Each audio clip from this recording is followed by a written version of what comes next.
I remember that evening with a clarity that usually only comes from a hard-learned lesson.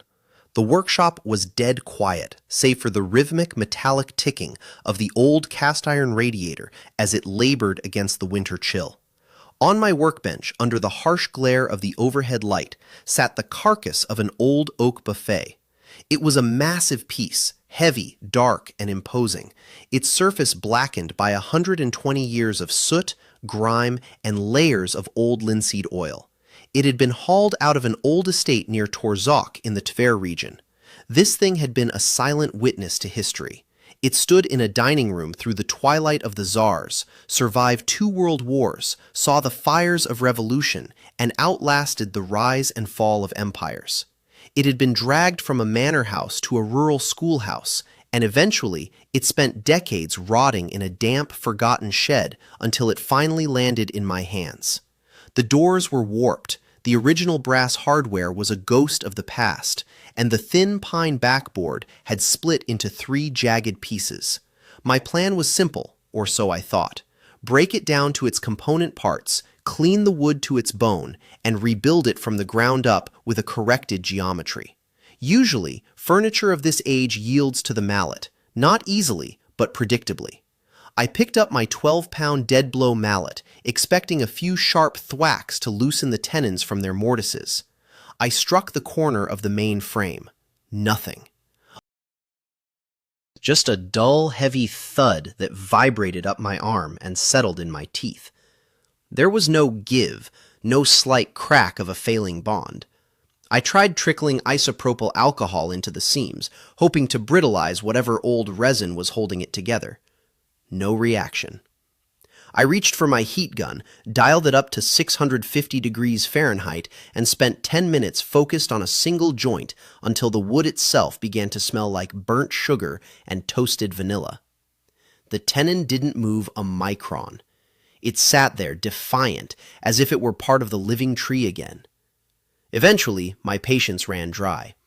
I reached for my Japanese pole saw with its thin, razor-sharp blade and made the executive decision to cut through 3 of the main structural nodes just to see what I was dealing with. That was the moment I put my tools down and just stared.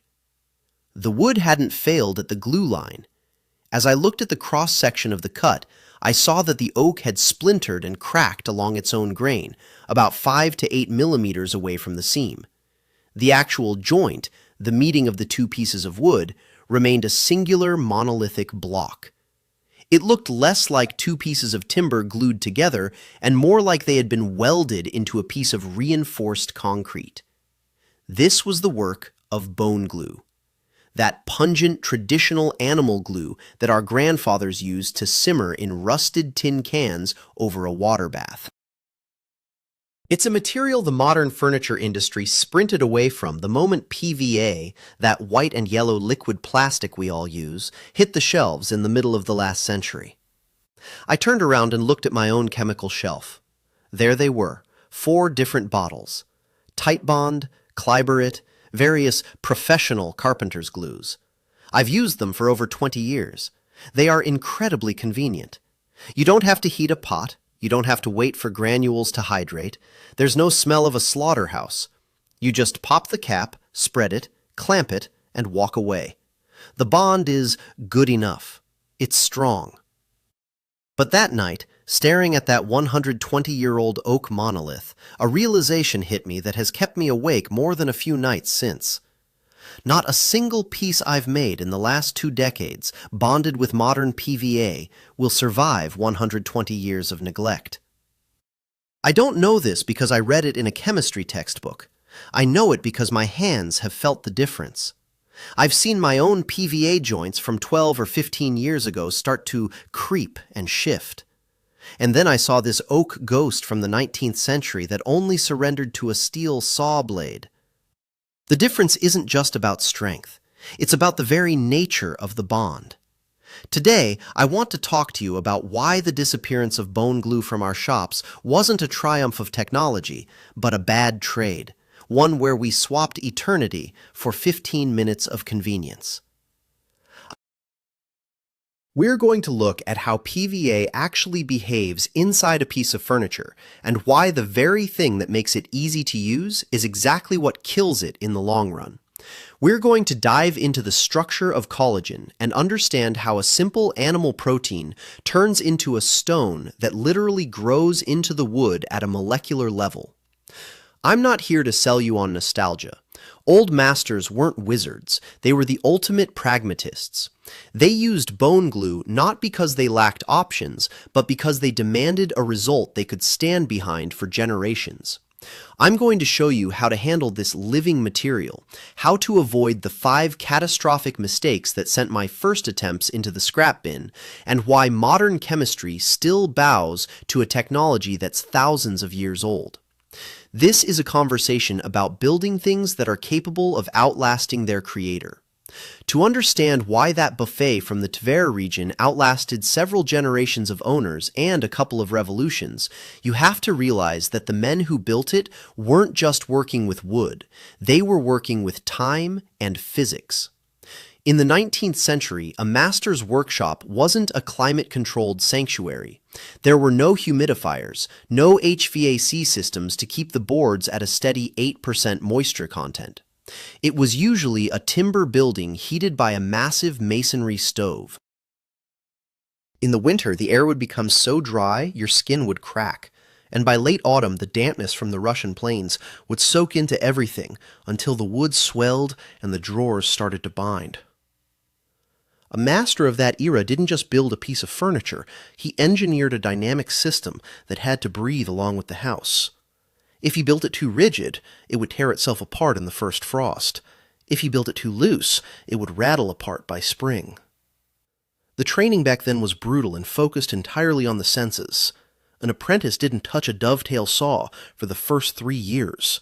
His job was to sweep the floor, sharpen the irons, and, most importantly, manage the glue pot. He learned the language of the glue by its smell, its color, and the way it draped off a stir stick. He knew that if the glue smelled like rot, it was dead. If it turned too dark, it had been scorched and lost its soul. This wasn't about following a recipe on the back of a bottle. It was about developing a physical intuition for the material. The quality control wasn't a stamp from a factory. It was a silent social contract. There was an unwritten code among those old-school joiners. If a chair you built became wobbly in 10 years, you were a hack. If it lasted 50, you were a craftsman. If it was still solid after a century, only then could you call yourself a master. The central philosophy of the old school can be boiled down to one principle: strength through material affinity. We've been conditioned by modern marketing to think that glue is just a sticky layer we put between two things, like tape. But the old masters viewed it differently. They used organic protein to join organic fiber. Bone and hide glue are essentially collagen, the same protein that holds the structure of a living body together. When you apply hot bone glue to a wooden joint, you aren't just laying down a film of plastic. You are introducing a liquid protein that shares a molecular kinship with the cellulose of the wood. It doesn't just sit on the surface, it hooks into the cellular structure. They understood that for a joint to truly last, the glue had to become an extension of the tree itself. So why did we walk away from this? In the 1950s and 60s, the furniture industry underwent a massive chemical shift. Polyvinyl acetate, or PVA, won the war, not because it was better, but because it was faster. It was perfect for the assembly line. It's stable in the bottle, it doesn't need a heating element, and it's cheap. But we traded the monolith for the creep. PVA is a thermoplastic. Even when it's fully cured, it remains slightly rubbery. It's essentially a very hard form of plastic. In the trade, we call this bridge and creep. If you glue up a heavy oak table with PVA and leave it in a room that gets hit by the afternoon sun, the heat and the constant mechanical load will cause that glue line to microscopically flow over a period of years. I've seen it on my own work from the early 2000s. Joints that were perfectly flush when they left the shop now have a visible ridge because the glue allowed the wood to shift. The bone glue in that 120-year-old buffet didn't know how to creep. When it dried, it crystallized into a glass-hard, brittle, but absolutely immobile structure. It either holds with a grip that exceeds the strength of the wood fibers, or it shatters, but it never, ever gives up its position. And then there's the issue of repair. Modern PVA is a one-shot deal. New PVA will not bond to old dried PVA, it won't dissolve it, and it won't penetrate it. To fix a failed modern joint, you have to scrape or sand away the original wood, which ruins the fit of the tenon. But the old master knew that 100 years down the line, his work might need a tune-up. He gave the future restorer a secret key: heat and water. Bone glue is reversible. You can wake it up with steam, disassemble the joint without breaking a single fiber, and put it back together as strong as the day it was made. That is the ultimate form of respect, building something that can be cared for by the person who comes after you. We've replaced that respect with a disposable mindset, hiding behind high-tech labels that really just help us save 5 minutes of labor at the expense of a century of service. Now we move from the theory to the workbench. If you've spent your life reaching for a yellow bottle of Titebond, you need to clear your mind. Working with bone glue isn't just a different step, it's a different rhythm, a different set of sensory cues, and, frankly, a much higher price for failure. I've broken this down into 5 distinct stages that I've refined over 2 decades. Every one of these rules was written in the wreckage of a project that I had to throw in the bin because I thought I could cut corners. The first stage, selecting your raw material, the bloom strength. In the modern world, we buy glue. In the traditional world, we buy bloom. When you look at catalogs for animal glue, you'll see granules ranging from pale amber to a dark, muddy brown. Most beginners think the color is just about the wood species, but it's actually a marker of purity. The lighter the glue, the more refined the collagen, and the fewer fats or impurities are left to weaken your bond. But the number you really need to care about is the bloom gram rating. This is a scientific measurement of the gel strength, essentially how much weight it takes to depress a plunger into a set sample of the glue. For high-end cabinetry and furniture, you want a bloom rating between 200 and 300. Anything lower, like a 150 bloom, is meant for bookbinding or crackle finishes. It stays too flexible and will eventually allow that creep I mentioned earlier. Anything higher than 400 and the glue sets so fast you won't even have time to close the clamps. I personally settle on 250 bloom for almost all my oak and walnut work. It gives me a phenomenal shear strength of about 3,500 to 4,000 pounds per square inch, well beyond the strength of the wood itself, while granting me an extra 45 seconds of open time to get my joints aligned. If you use the wrong bloom, you're fighting the material before you even start the pot. The second stage, the hydration ritual, the 1-to-2 ratio. My first major mistake was treating bone glue like instant coffee. I dumped the granules into a jar, added some hot water, stirred it, and tried to use it. The result was a lumpy, inconsistent mess with dry cores that never dissolved, leading to a joint that looked like it was held together by wet sand. The rule here is absolute: weight, not volume. You need 1 part dry glue to 2 parts water, and don't use tap water. The chlorine and minerals in city water can mess with the pH of the protein and cause the glue to degrade over time. I use distilled water exclusively. Pour the cold water over the granules in a glass jar and let them sit for at least 8 to 12 hours. I usually do this the night before. By morning, the hard glass-like beads will have transformed into a thick, translucent mass that looks exactly like a dense apricot jam or marmalade. If you see hard white spots in the center of the mass, you didn't wait long enough or you didn't use enough water. This cold soak ensures that every single protein chain is fully hydrated before you ever apply heat. The third stage, the thermal management, the 145 degrees Fahrenheit threshold. Now we get to the cooking, and this is where most modern woodworkers fail. I use a professional electric glue pot with a thermostat, but I started with a simple glass jar sitting in a pot of water on a hot plate. Heat is the lifeblood of bone glue, but it is also its greatest enemy. You must keep your glue between 140 degrees Fahrenheit and 150 degrees Fahrenheit, 60 degrees Celsius to 65 degrees Celsius. If you drop below 135 degrees Fahrenheit, the glue begins to gel and won't penetrate the wood fibers. But the real danger is going above 160 degrees Fahrenheit. At that temperature, a process called hydrolysis begins. The long, complex protein chains of the collagen, the very ropes that hold your furniture together, start to snap into short, useless fragments. I once did a test on 2 sets of maple blocks.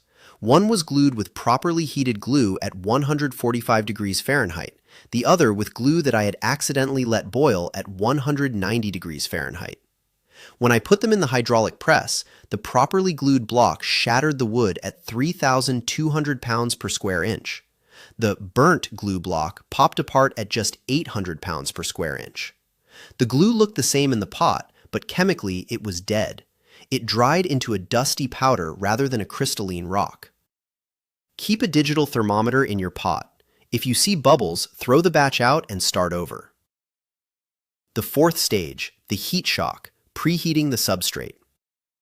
This is the step that separates a hobbyist from a practitioner.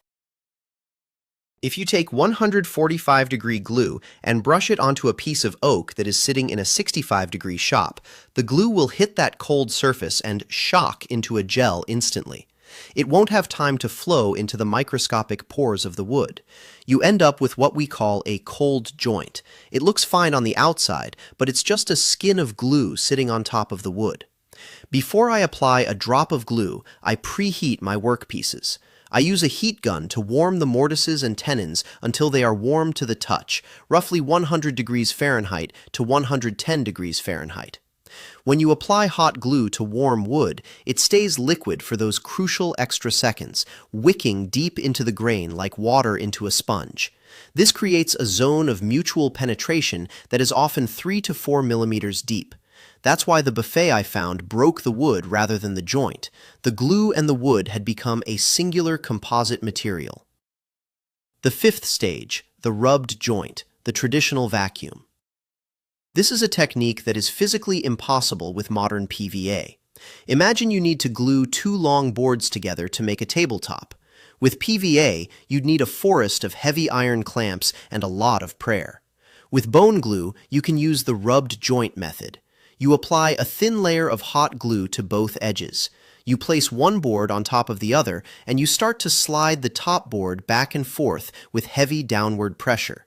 At first, it slides easily on the liquid glue, but after 4 or 5 passes, you feel the resistance build. The air is being squeezed out, the glue is cooling slightly, and a vacuum is forming.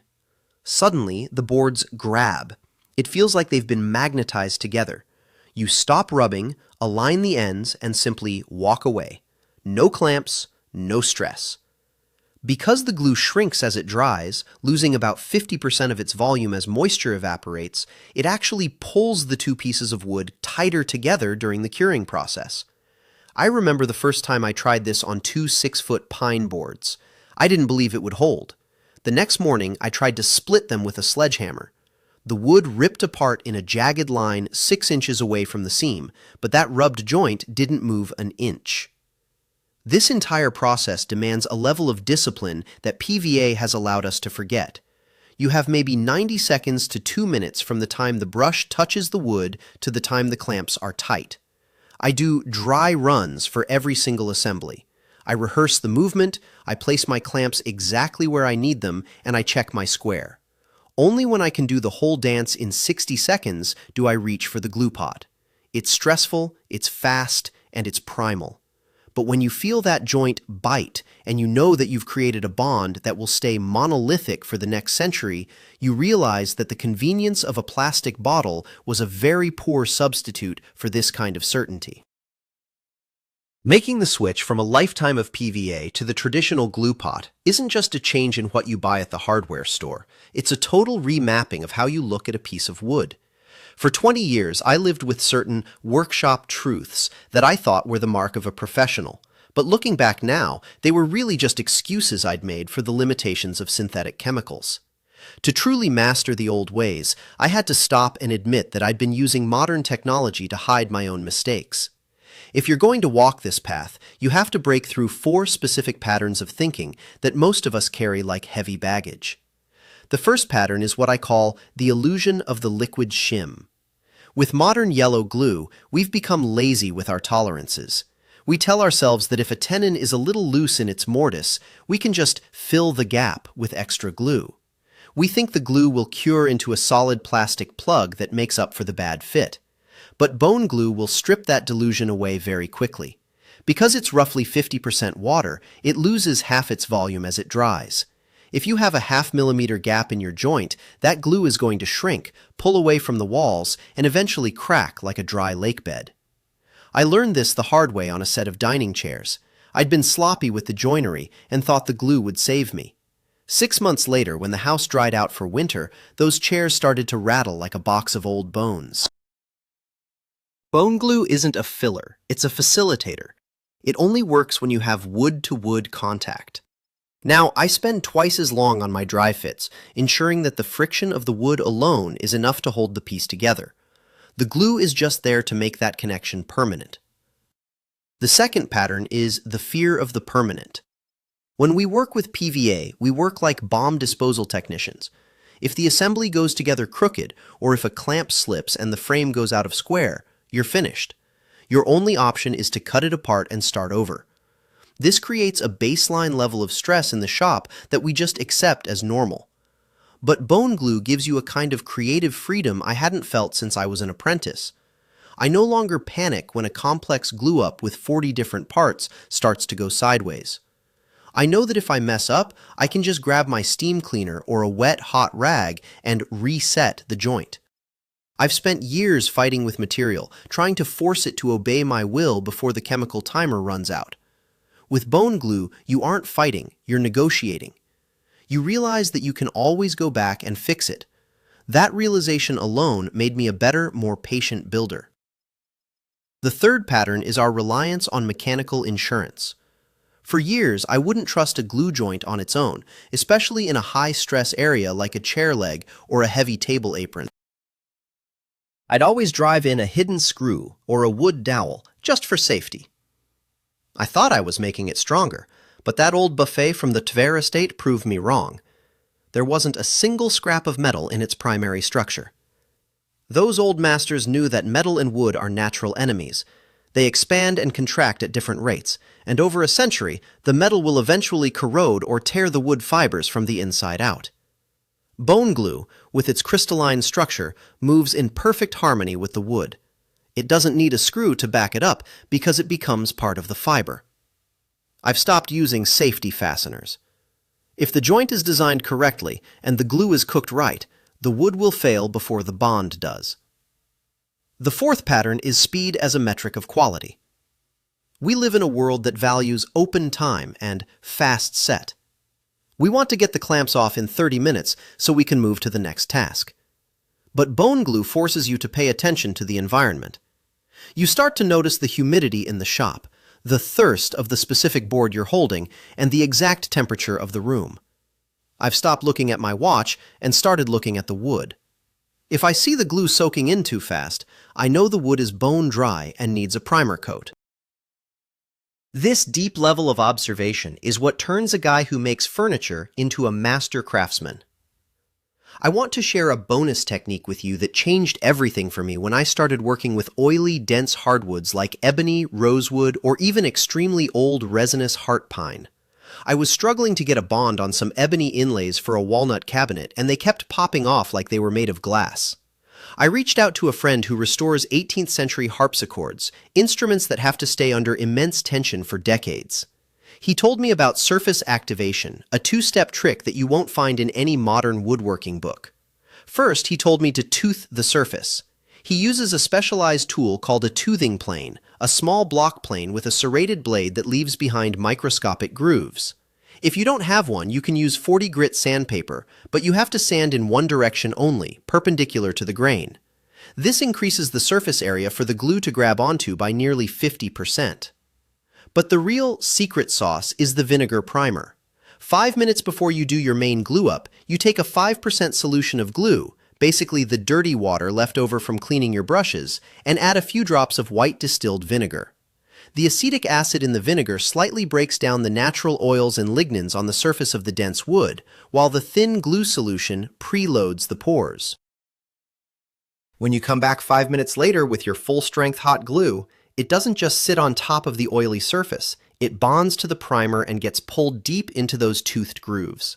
I tried this on my next ebony project, and when I attempted to pry it off with a chisel, I ended up taking chunks of the walnut basewood with it. The glue line remained untouched. I often think back to that anonymous joiner in 19th century Russia who built that buffet. He wasn't a famous artist. He was just a man with a glue pot and a set of planes, working in a cold shop by a wood stove. But he built something that survived 120 years of the worst history could throw at it.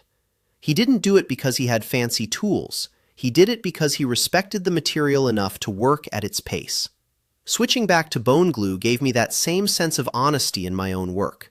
Now, when I tighten my clamps and see that thin, amber bead of glue squeeze out of the joint, I'm not just thinking about finishing the project. I'm thinking about the person who might try to take it apart in the year 2146.